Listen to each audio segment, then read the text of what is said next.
Le yoga en voyage. Le yoga en voyage ne doit pas être une obligation, mais un plaisir. Pratiquer le yoga au quotidien le doit déjà, mais d'autant plus quand on est en vacances en voyage. Si c'est une prise de tête, vous n'en profiterez pas. Pour ma part, c'est un moment très important pour moi. En ce moment, je suis en Sicile. Je n'ai pas donné de cours depuis 2 semaines et je ressens fort dans mon corps quand je ne le fais pas. Depuis que je suis arrivée ici, presque une semaine, je me réveille aux aurores. J'en profite donc pour faire mon yoga au lever du soleil. Pour ça, j'aime trouver un endroit agréable, calme.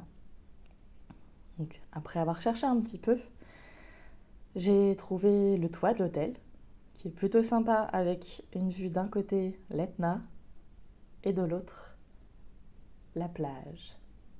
Et aux aurores, c'est génial parce que j'ai le lever du soleil face à moi sur la plage et l'Etna derrière qui commence peu à peu à s'illuminer.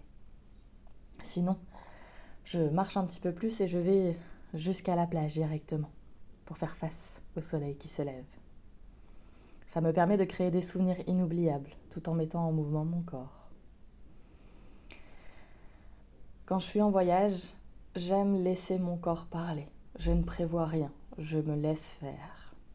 Jusqu'à aujourd'hui, c'était des séances un petit peu intenses avec des postures que je ne fais que rarement. Mais aujourd'hui, j'ai eu besoin de retour au calme. J'ai donc décidé de vous partager cette pratique du jour, une pratique douce, avec peu de postures et une méditation un petit peu plus longue que ces derniers temps. Si vous voulez voir plus d'images de ma pratique, si vous voulez voir plus d'images de la Sicile, restez dans le coin. Je vous en partagerai quelques-unes dans les semaines à venir avec des contenus super sympas. Et si vous voulez en savoir plus sur comment intégrer une pratique de yoga en voyage, faites-le moi savoir et je vous préparerai un petit workbook. Et vous, comment vous pratiquez en voyage ?